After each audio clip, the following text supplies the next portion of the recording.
Your goats can either drink your wallet dry or pay the feed bill and your phone bill. Here's what they don't tell you about dairy goats: the milk is only the start of the money. If you've got a soft spot for bleats and those ridiculous sideways hops, and you're wondering if dairy goats can actually make real cash, this is your blueprint. In the next few minutes, I'm going to show you exactly how people make money with goats: selling milk where it's legal, turning milk into high value products like chèvre, yogurt, cajeta, soap, and lotion, raising and selling kids and breeding stock, offering stud service and boarding, using manure as bagged compost, hosting classes and baby goat snuggle days, and even doing farm photos and content that pays.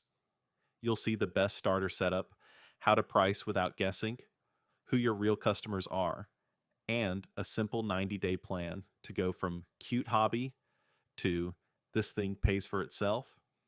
Stick around, because I'll also show you the quiet mistake that eats profit for breakfast and the one habit that keeps small dairies alive year after year. Let me pull you into a quick story.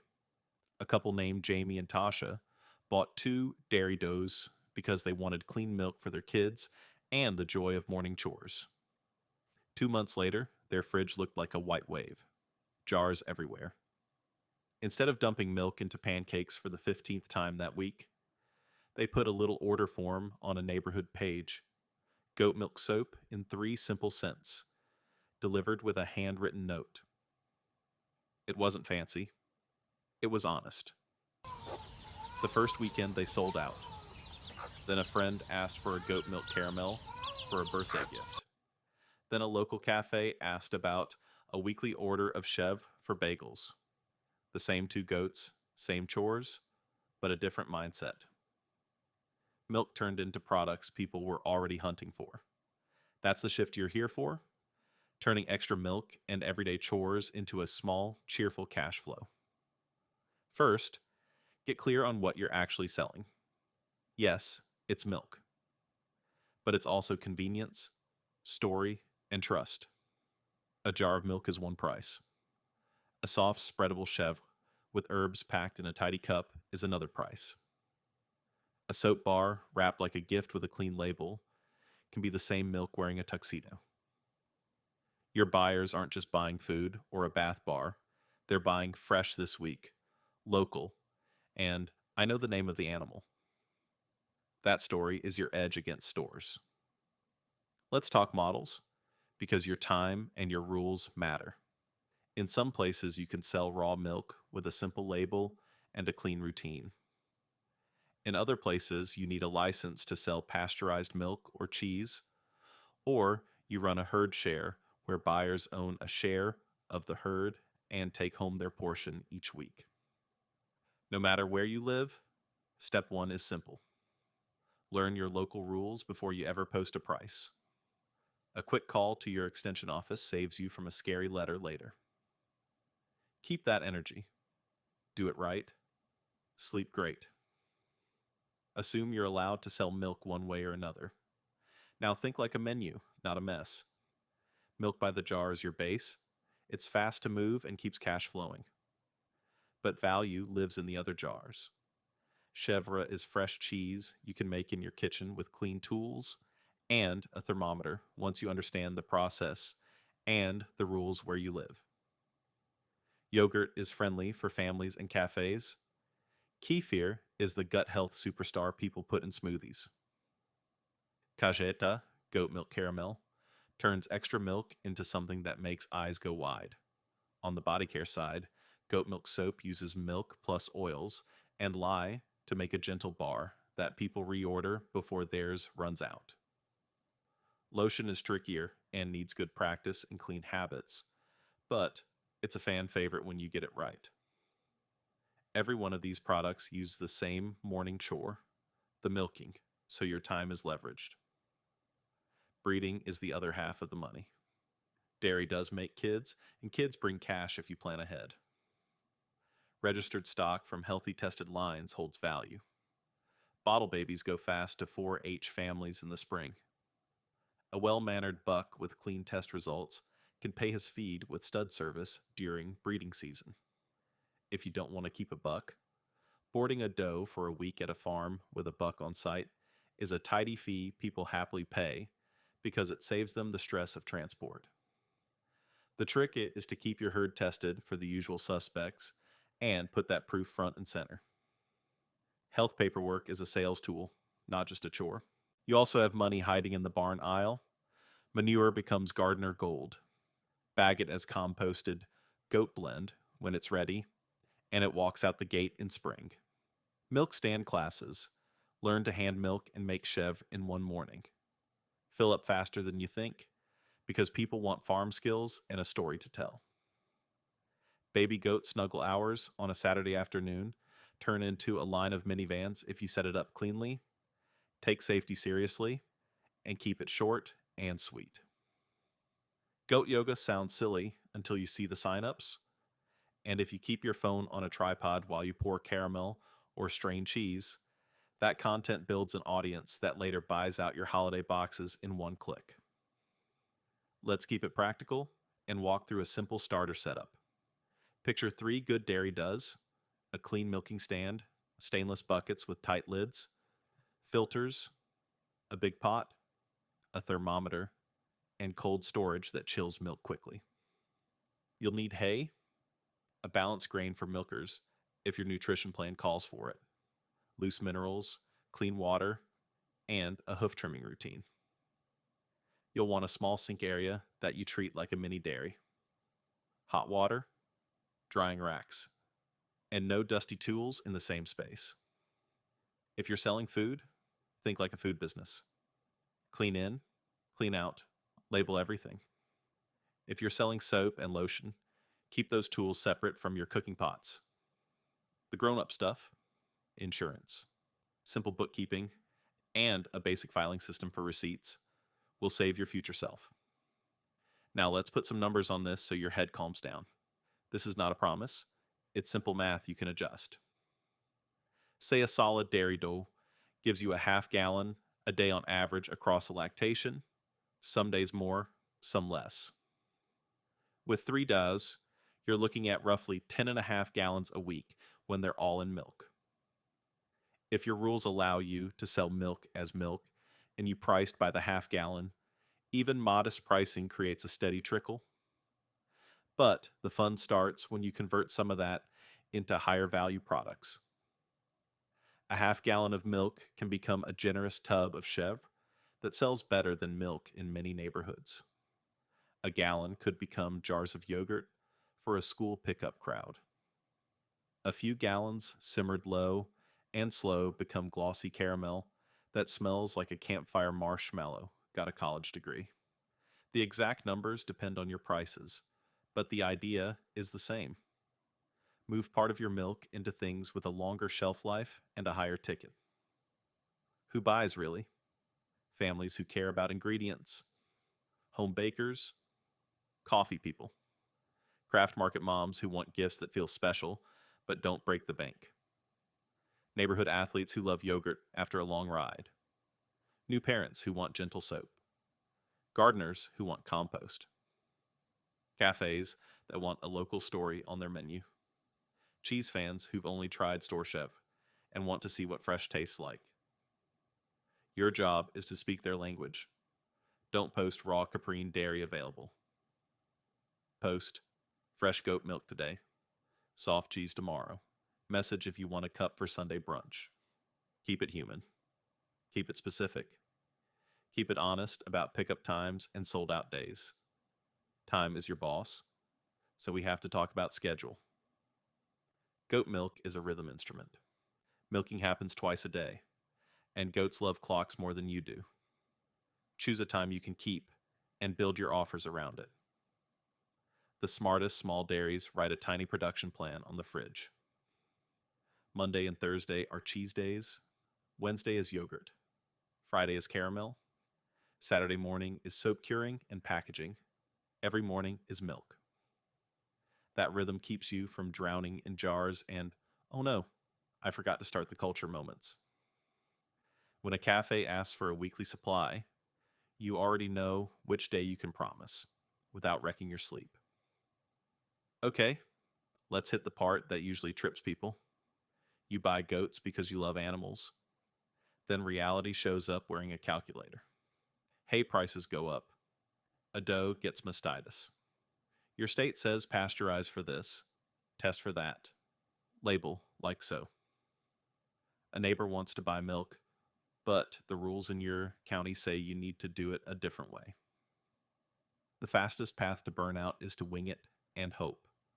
The fix is boring but powerful. Systems and boundaries. System 1 is a clean, repeatable milking routine that chills milk fast, because cold milk keeps quality high. System 2 is a labeling habit that lists the date, batch, and what's inside. System 3 is a simple, we sell like this policy that matches your rules. Whether that's a herd share agreement, farm pickups only, or licensed retail. Boundaries look like, we don't deliver outside this radius, and we don't take last-minute orders on cheese day. It sounds stiff, but it protects your sanity and actually makes customers trust you more.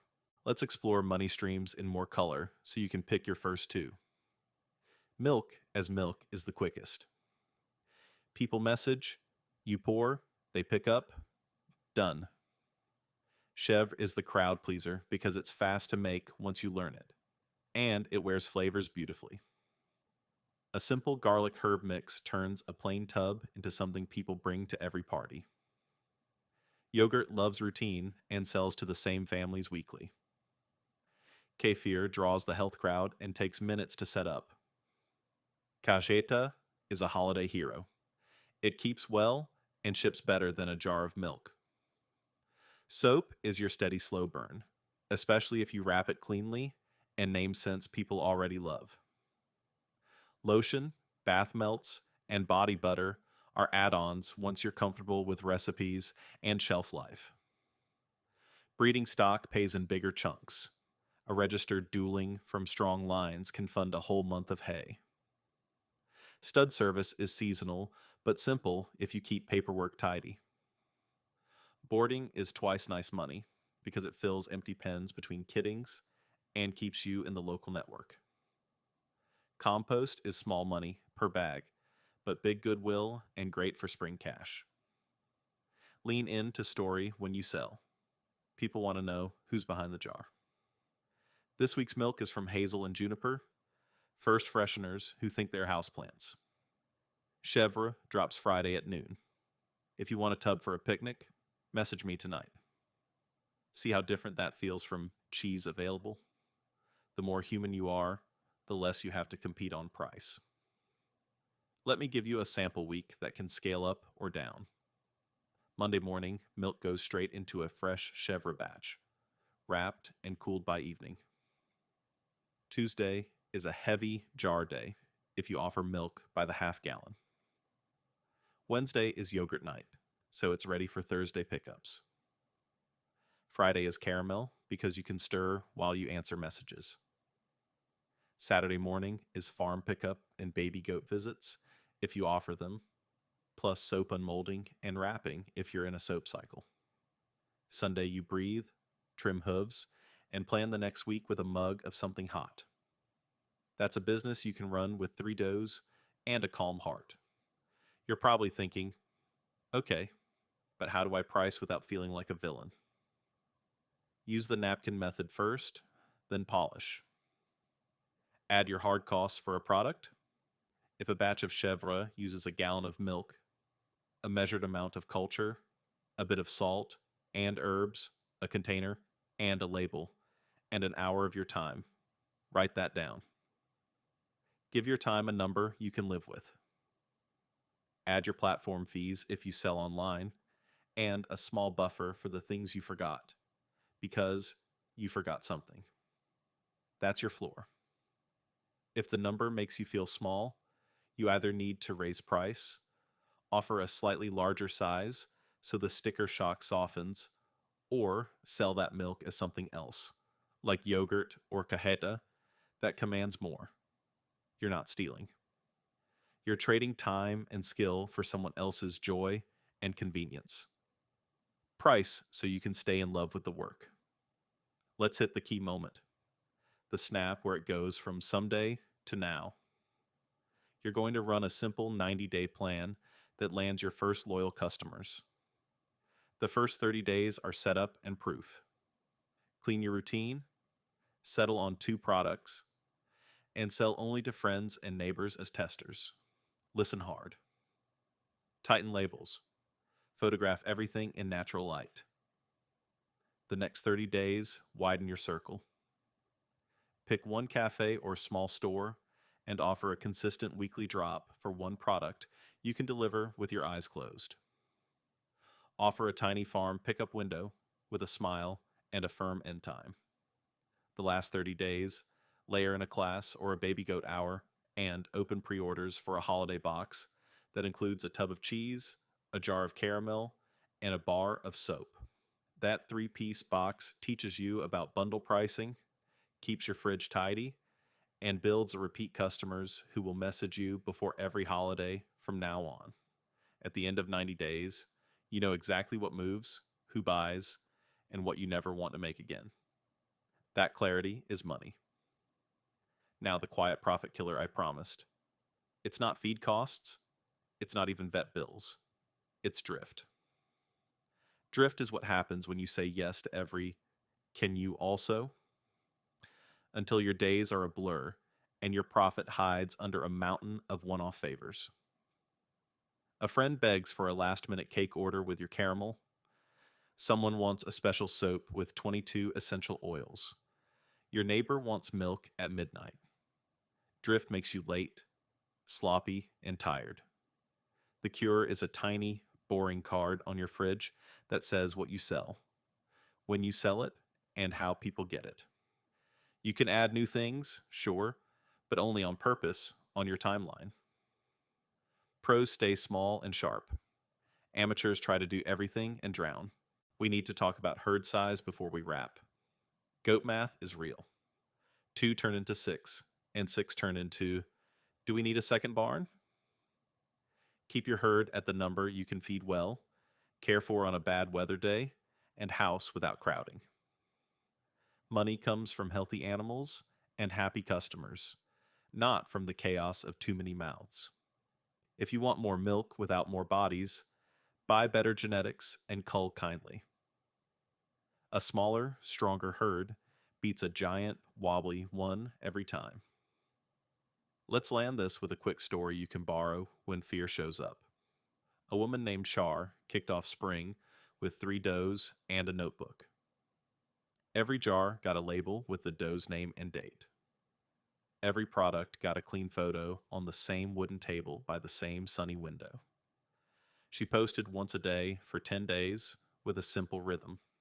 What's fresh, who it's from, when to pick up. She set a pickup window with a chalkboard sign and keep cool bags. She didn't chase anyone. She didn't discount. She sold out 9 of the 10 days. A month later, she offered a Saturday snuggle and soap hour and cleared space in the barn by noon. Nothing flashy. Just clean routines, honest products, and little moments that felt special. That's the energy I want you to copy. Here's your quick checklist in plain words. No clipboard needed. Milk clean. Chill fast. Label everything. Learn your rules and stick to them. Pick 2 products you can make in your sleep. Speak like a human. Take photos in good light. Set a pickup window you can keep. Keep your herd healthy, tested, and right-sized. Charge in a way that lets you keep loving the work. When you mess up, and you will, own it fast and fix it faster. That's the whole game. You do not need a giant barn, a pasteurizer the size of a car, or a degree in cheese making to start. You need 3 good doughs, a steady routine, a clean sink, a handful of jars, and the courage to put a price on your time. Let the goats do their goofy dances. You do the calm, boring things that make small farms powerful. Show up twice a day, write it down, keep promises small and strong. The money shows up right behind that.